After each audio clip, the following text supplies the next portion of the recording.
మంత్రి అయ్యేటువంటి అవకాశాలు మనకు ఎక్కువ కనిపిస్తాయి.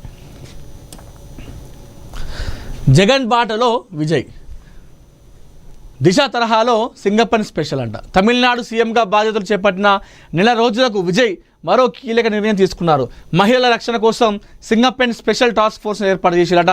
గతంలో వైఎస్ జగన్ మహిళల కోసం తీసుకొచ్చినటువంటి దిశ చట్టం పోలీస్ స్టేషన్ల తరహాలో మరింత ఆధునికంగా ఈ నూతన వ్యవస్థకు విజయ్ శ్రీకారం చుట్టారు. తమిళనాడులో శాంతి భద్రతలపై తీవ్ర చర్చ జరుగుతున్న వేళ మహిళలకు రక్షణ కల్పించడమే లక్ష్యంగా సీఎం విజయ్ కీలక ముందడుగు వేసిరట. సింగప్పన్ స్పెషల్ టాస్క్ ఫోర్స్ను మంగళవారం ఆయన ప్రారంభించారు. తమిళనాడు సీఎంగా ప్రమాణ స్వీకారం చేసిన తర్వాత సరిగ్గా నెల రోజులకు విజయ్ ఈ స్పెషల్ టాస్క్ ఫోర్స్ను ప్రారంభించడం విశేషం. స్త్రీలు బాలికల భద్రత కోసం ఈ స్పెషల్ టాస్క్ ఫోర్స్ విభాగం పనిచేస్తూ ఉంది. సింగప్పన్ అంటే తమిళంలో సింహం లాంటి అమ్మాయి అని చెప్పేసి అర్థం. ఈ టాస్క్ ఫోర్స్ విభాగంలో కానిస్టేబుల్ నుంచి ఐజీ స్థాయి వరకు అందరూ మహిళలు పోలీసులే ఉంటారట. ఈ విభాగంలో పనిచేసే వారికి మార్షల్ ఆర్ట్స్తో పాటు ఆయుధాల వినియోగం, బైక్ నడపడంపై శిక్షణ ఇస్తారట. మహిళలపై వేధింపులు జరిగే కాలేజీలు, బస్టాండ్లు, రైల్వే స్టేషన్ లాంటి రద్దీ ప్రాంతాల్లో పెట్రోలింగ్ నిర్వహించడం ద్వారా నేరాలు జరగకుండా ఈ టాస్క్ ఫోర్స్ చూస్తుంది. ఇది నిజంగా చాలా మంచిది. గతంలో ఇది ఏపీలో సీఎంగా చేసినప్పుడు జగన్మోహన్ రెడ్డి కూడా ఒక దిశ చట్టం అని చెప్పేసి చేయడం జరిగింది. అలాంటి తరహాలోనే విజయ్ వెళ్తూ ఉన్నారు. ఇది సింగప్పన్ స్పెషల్ టాస్క్ ఫోర్స్ అని చెప్పేసి అందులో చిన్న కానిస్టేబుల్ నుండి ఐజీ స్థాయి వరకు కూడా మొత్తం మహిళా అధికారులు ఉంటారట.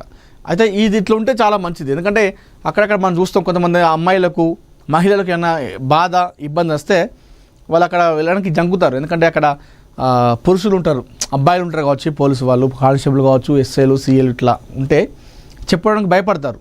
అట్లా చాలామంది కూడా వెనక్కి వెళ్ళినటువంటి అవకాశాలు ఉంటాయి. అయితే ఈ నేపథ్యంలో విజయ్ కాస్త కొత్తగా డిఫరెంట్గా ఆలోచించాడు.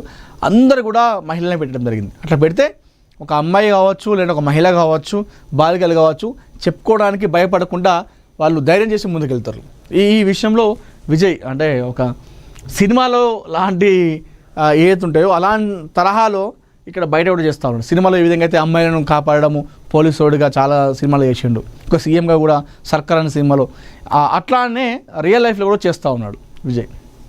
చూద్దాం మరి సక్సెస్ కావాలి. సక్సెస్ అయితే చాలా బాగుంటుంది. అంటే సరే, అది సింగప్పన్ స్పెషల్ టాస్క్ ఫోర్స్ పెట్టడం వరకు ఓకే. పెట్టిన తర్వాత అది ఎట్లా పనిచేస్తుంది, దానివల్ల బాలికలపైన, మహిళలపైన దాడులు, లైంగిక దాడులు ఆగాయా, వేధింపులు ఆగాయా అనేది కూడా మనం చూసుకోవాలి. చూద్దాం మరి ఏమి జరుగుతుందో.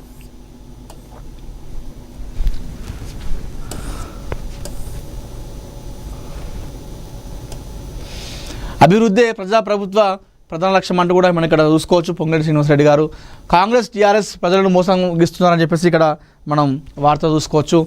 అదేవిధంగా తిరుపతి శ్రీ వెంకటేశ్వర స్వామి దర్శించుకున్న బీర్లా అయిన దంపతులు అని చెప్పేసి ఒక వార్త చూసుకోవచ్చు. హిట్లర్ హీట్, సో మొన్న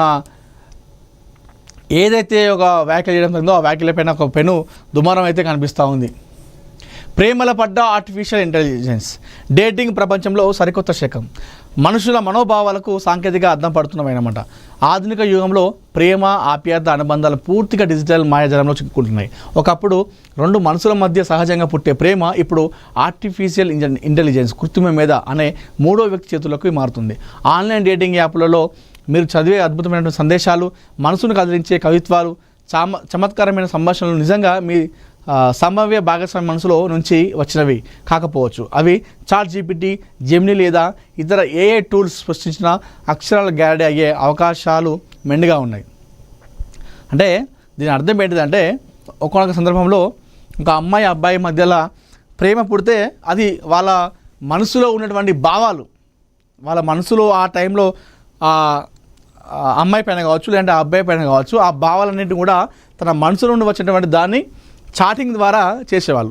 ఎప్పుడైతే ఏఐ లాంటిది, ఈ చాట్ జీపీటీ లాంటి, ఈ జెమిని ఇవన్నీ వచ్చినాయి కదా, వచ్చిన తర్వాత సో దాన్ని అడిగితే అది చెప్పిస్తుంది. అంటే వాళ్ళ మనసులో నుండి రావట్లేదు ఆ ప్రేమ అనేది. ఆ ప్రేమ అనేది కూడా ఆర్టిఫిషియల్ అయిపోయిందని చెప్పేసి ఇక్కడ మనకి ఇక్కడ చూస్తూ ఉన్నాం మహాపత్రికలో. నిజమే, అట్లనే జరుగుతుంది.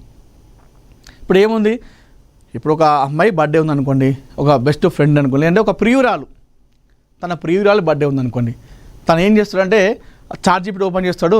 ఈరోజు నా గర్ల్ ఫ్రెండ్ లేదంటే నా ప్రియురాలి బర్త్డే, సో ఒక మంచిగా ఉన్నటువంటి ఒక అర్థం వచ్చేటువంటి ఒక నాకు సందేశాన్ని పంపాడు అని చెప్పేసి అడిగితే ChatGPT ఇచ్చేస్తుంది. దానివల్ల అంటే దానివల్ల దాన్ని కృత్రిమంగా అయిపోతుంది. ఇప్పుడు AI అన్నట్టుగా కృత్రిమంగా అయిపోతుంది. అది మన మనసులో నుంచి రావట్లేదు ఆ ఫీల్ కానీ ఆ ప్రేమ కానీ.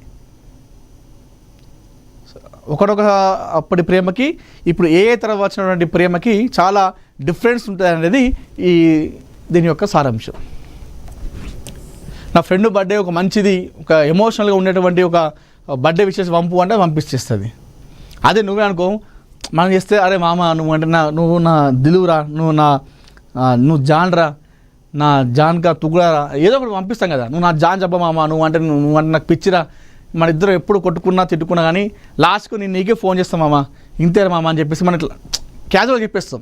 దానికి నువ్వు ఇచ్చాడు అనుకోండి, నీ స్నేహం నాకు ఒక వరం లాంటిది, నీ స్నేహం నాకు అది వేరే వస్తుంది. దానికి దీనికి ఎంత తేడా ఉండదు చూసుకోండి, ఆర్టిఫిషియల్కి మన స్వచ్ఛమైన ప్రేమకి. ముగ్గురిని కాపాడి అమరుడైన అనురూప్, ఆయన కుటుంబానికి అండగా ఉంటాం. Bhuvanagiri MP Chamala, MLA Malreddy America నుంచి స్వగ్రామానికి తీసుకొచ్చారట. ఎంపీ చామల, ఎమ్మెల్యేలు మల్రెడ్డి శామ్యుల్ నివాళి గ్రామంలో విషాచాయాలు అనుకున్నాయట. సో ఇది పాపం. అమెరికాలోని సెబన్ నదిలో ముగ్గురిని కాపాడి ప్రాణాలు కోల్పోయిన అనురూప్ రెడ్డి మృతదేహానికి భువనగిరి పార్లమెంట్ సభ్యులు చామల కిరణ్, ఇబ్రహీంపట్నం ఎమ్మెల్యే